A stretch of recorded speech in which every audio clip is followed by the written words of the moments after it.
le remède anti-abrutissement face aux écrans et réseaux sociaux. Tu sais, et je pense que tu l'as remarqué, on passe de plus en plus de temps devant les écrans. Tu as même un écran dans ta poche probablement, et moi je suis en train de te filmer avec un écran que j'ai avec moi constamment, ou pratiquement, on va y venir, et que je peux dégainer à tout moment pour te parler grâce à un écran. Là, tu me vois grâce à l'écran que j'ai dans ma poche. Et toi, tu me vois de l'autre côté grâce à un écran que tu as probablement dans ta poche. À moins que tu regardes ça depuis chez toi, depuis un autre écran.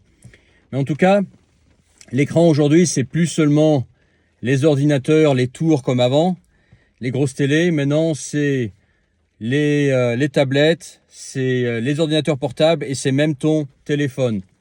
Et probablement, tu utilises cet écran très souvent, peut-être même plusieurs heures par jour. Et moi, j'utilise cet écran plusieurs heures par jour.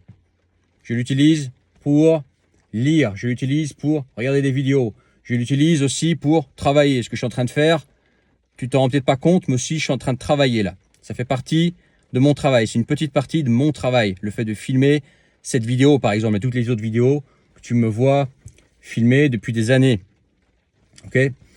Et les écrans, avec les réseaux sociaux, je pense que c'est pas un secret pour toi, c'est abrutissant. Ça peut même rendre malheureux. Le fait de rester rivé, par exemple, toute ta journée devant un écran, ça peut faire qu'à la fin de la journée, tu es déprimé. Si tu essayes de prendre du recul, c'est mieux, mais même en prenant du recul, le fait que tu sois imprégné d'écran constamment, ça peut, de façon passive en fait, atteindre ton cerveau, et même si tu ne le veux pas, ça peut te rendre déprimé, ça peut te rendre énervé, ça peut donner mal aux yeux, ça peut te donner faire que tu sois désagréable, grognon, etc. si tu fais pas attention. Les écrans, c'est aussi quelque chose qui nous rend un peu rustres. Si tu fais pas attention, moi je l'ai remarqué et j'ai commencé à travailler là-dessus assez tôt parce que je voulais pas devenir rustre, parce que moi je suis une personne en fait qui aime communiquer. J'aime en fait communiquer avec les gens dans la vraie vie. Les métiers que j'ai fait avant Internet, c'était des métiers en fait de communication, de parler, etc. Et moi je suis quelqu'un d'assez communicant, tu vois. Et je veux pas devenir rustre, tu vois. Je veux pas être la personne qui reste dans son coin et qui ose parler à personne, parce que le fait de parler à d'autres humains, c'est devenu quelque chose de bizarre. Parce que cette personne-là, moi ou toi, on a l'habitude de communiquer avec des écrans, de faire tout à travers des écrans, ce qui fait que parler à un humain, c'est de plus en plus inconfortable. Tu peux en arriver là, il y a des gens qui en arrivent là, et même si tu es une personne un peu qui pense ne pas être atteint de ça, moi j'ai commencé à voir que des fois j'étais plus toujours aussi à l'aise qu'avant à cause des écrans, parce que j'avais moins l'habitude de communiquer avec les gens à 1 mètre au lieu de les avoir sur Skype par exemple. Voilà, avec les clients avec lesquels je communique, ça se fait tout sur Internet, donc ça se fait sur Skype, sur Viber, en fonction du support qu'on utilise. Je ne vais pas entrer dans tous les détails. Et alors que c'est pas une transaction humaine normale. La transaction humaine normale, c'est quand tu as quelqu'un en face de toi. Alors moi, j'ai un humain avec moi constamment, c'est ma femme. Ma femme m'accompagne pratiquement dans 95% des cas, donc ce qui fait qu'on est toujours en train de parler. Et j'ai le contact humain, mais si tu n'as pas ce contact permanent, que tu es une personne seule, etc., le fait de rester derrière les écrans, ça peut vite t'isoler. Et après, il y a des cas comme ça, j'ai lu sur Internet, des cas comme ça de personnes qui s'enferment, qui deviennent un peu des ermites à cause des écrans. Parce que ils ressentent plus besoin de communiquer, et même ils évitent le contact humain, ils n'aiment pas le contact humain. Pour eux, leur monde, c'est l'écran. Bref, là, je sors un petit peu du vif du sujet, mais en tout cas, les écrans, c'est quelque chose qui peut être mauvais et qui est mauvais pour la santé. Alors moi, je ne suis pas un physicien ou un docteur, quoi que ce soit, mais je le remarque, moi qui utilise beaucoup les écrans, que ça peut te faire du mal, tu vois. Donc il faut trouver un remède à ça. Donc moi, il y a déjà des années que j'ai pensé au remède. Vers 2020, j'ai commencé à comprendre que je consommais trop de réseaux, que je consommais trop de vidéos, que ma vie c'était beaucoup d'écran, que j'en faisais trop, que je passais des fois, 8 heures par jour, tu vois, sur mon téléphone. Je me levais le matin, tout de suite téléphone, le soir téléphone, que c'était trop, tu vois. Et j'ai commencé à réfléchir à des façons alternatives en fait pour compenser, tu vois, la vie d'écran. Et toi, peut-être que tu pourras t'en inspirer. Et aujourd'hui, j'ai un rapport beaucoup plus sain par rapport aux écrans. J'utilise encore beaucoup les écrans, j'en ai conscience, mais je compense avec autre chose. Et je compense avec le monde d'avant. Tu sais, le monde d'avant dont on a parlé dans la dernière vidéo, la vidéo juste d'avant. Avant, on faisait quoi avant qu'il y avait les écrans? On avait des métiers, on était occupé, on faisait des choses qui ne nécessitaient pas ces écrans, qui ne nécessitaient pas d'être rivés sur un réseau social, de consommer ce contenu pourri qui nous est imposé. Parce que quand tu es sur un réseau, même si tu sélectionnes, forcément tu vois passer des choses qui ne t'intéressent pas, qui te sont envoyées, des trucs pourris, des trucs toxiques, tu vois. Donc on n'avait pas, tu vois, tout ça. On avait des métiers sans écran. Et c'est comme ça que j'ai commencé à réfléchir et je dis mais pourquoi pas compenser les écrans, le côté nocivité d'écran en faisant à côté quelque chose qui est radicalement à l'opposé des écrans. Et moi, comment je fais d'ailleurs, voilà, je vais te donner quelques exemples, tu pourras t'en inspirer, reste bien jusqu'à la fin de la vidéo. Comment moi j'ai commencé à comprendre que c'était vital pour moi de faire radicalement autre chose. C'est en faisant, tu vois, commencer à faire de la mécanique sur les voitures que j'ai eues. Tu vois, d'habitude, moi, je fais toujours les petits trucs sur les voitures, etc. Parce que la mécanique, c'est un truc que j'aime bien. Et j'ai compris que à chaque fois que je passais une après-midi à bosser sur une bagnole, j'étais plus heureux le soir. J'étais plus heureux le soir parce que j'avais coupé ce monde d'écran. Tu vois, la mécanique, je vais donner d'autres exemples après. C'est un monde où tu as les deux mains occupées, donc tu peux pas avoir l'écran constamment entre les doigts. Tu peux pas avoir ton téléphone sur toi constamment parce que tes deux mains sont occupées. C'est quelque chose de salissant, tu as les mains noires, tu touches des trucs dégueulasses, tu souffres aussi des fois c'est physique la mécanique en fonction de ce que tu fais, tu vois. Et en plus la mécanique c'est un truc pour lequel il faut un minimum réfléchir, tu peux pas faire n'importe quoi, tu vois. Donc, il fait que ta tête, tes deux mains et ton corps est occupé. Il ne peut pas, en fait, être distrait par un écran que tu peux avoir comme réflexe d'aller dire « Allez, je vais regarder mon dernier message ». Comme on fait souvent, tu vois, on fait souvent ça. On a le téléphone pas loin, et tu dis « Tiens, je vais regarder mes messages ». Alors que quand tu es occupé, que tu es sous une bagnole, sur une bagnole, en fonction de ce que tu fais, et que de toute façon t'es tout dégueulasse, t'as les moins noirs, t'es occupé, tu sues, etc. T'as ton téléphone qui est dans une pièce dans la maison d'à côté. Là tu te coupes vraiment, tu vois. Et c'est comme ça que j'ai appris en fait à aimer faire un truc manuel en plus du monde des écrans. Le monde des écrans, c'est le monde des faibles dans le sens où voilà, le geek, comment tu l'imagines le geek? Le geek, il est physiquement faible, il est assez russe, il aime pas parler à d'autres humains, il est là à scroller, etc. C'est un vrai consommateur tu vois, de glace et de bonbons. Tu vois, des années 80, ça aurait été lui, tu vois. Alors que si tu fais un truc à côté, ça va compenser justement le côté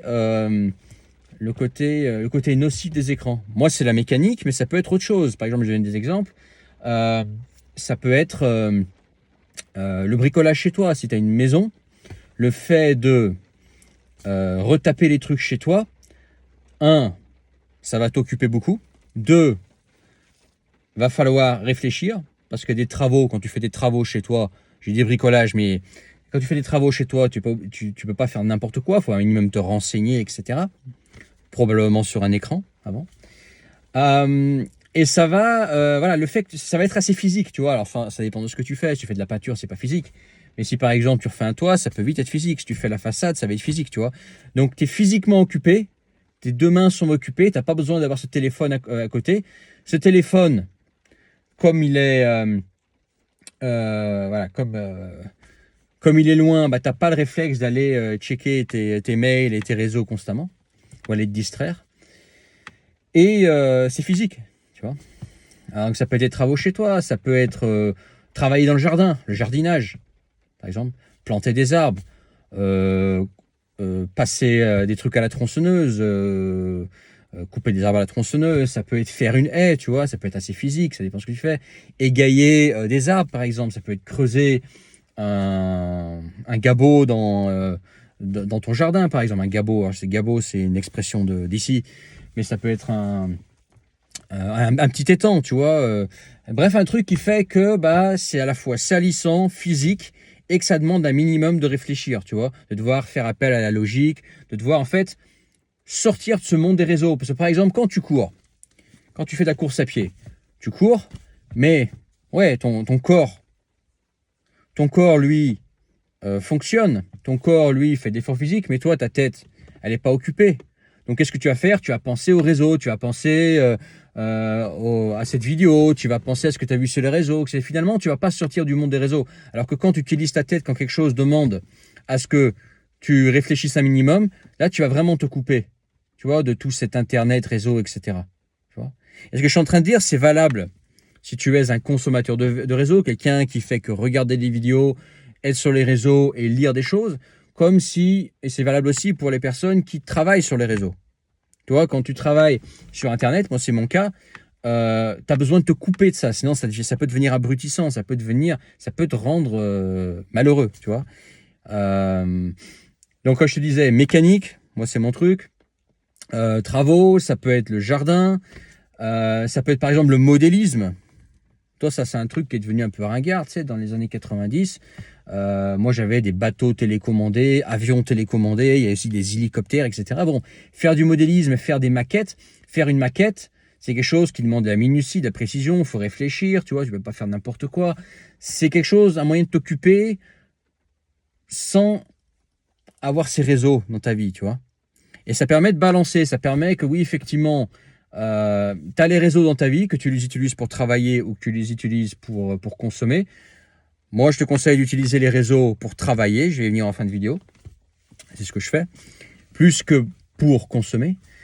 Mais à côté, tu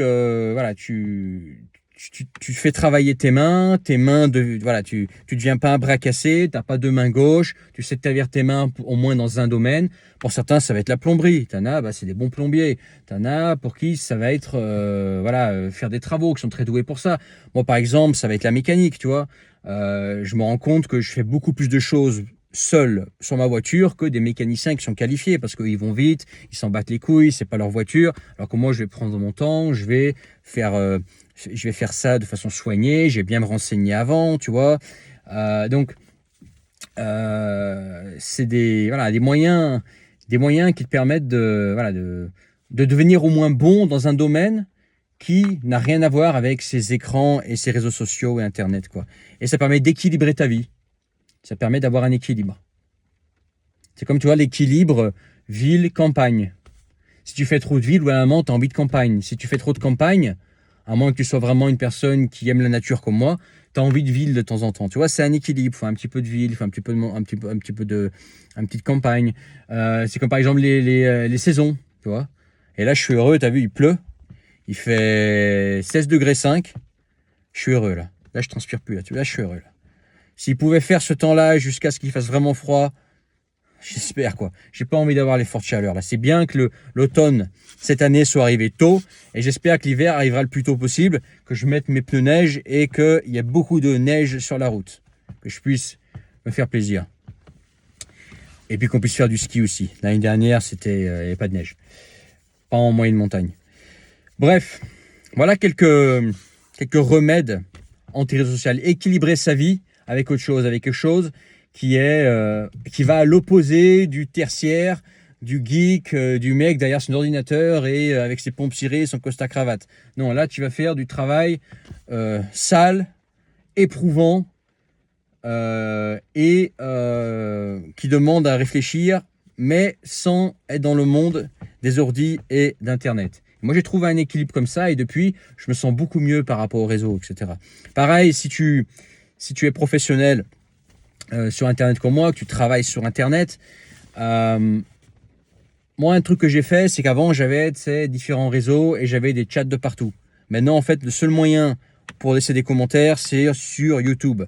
Instagram, j'ai enlevé les commentaires parce que... Telegram, j'ai enlevé les commentaires parce que c'était trop à gérer, etc. Et tu passes ton temps à gérer les commentaires, à lire les commentaires. Voilà, on t'enlève tout. Je dis voilà, si vous voulez communiquer, soit vous avez mon Discord privé, soit vous accessible pour les clients, soit ça se passe sur YouTube, mais au moins t'enlèves une partie et tu n'as pas voilà, à être rivé sur ton écran constamment, quoi. Tu vois, tu simplifies en fait. Tu simplifies ton activité pour ton bien, pour éviter d'être là à scroller constamment. Du moins scroller, parce que forcément on scrolle encore beaucoup. Dis-moi ce que tu en as pensé en commentaire. Reste dans la description le premier lien revenuindépendantgéographiquement.com. C'est justement utiliser Internet et les écrans, mais pas pour consommer. Là, ce que tu es en train de faire en me regardant, c'est que tu consommes. Non, ce que tu veux faire, c'est être à ma place. C'est être la personne qui crée sur Internet. Voilà, qui crée sur Internet. Parce qu'avec ça, tu peux devenir beaucoup plus libre. Tu peux te lever à l'heure que tu veux, te coucher à l'heure que tu veux, ne plus avoir de patron, ne plus avoir de salarié.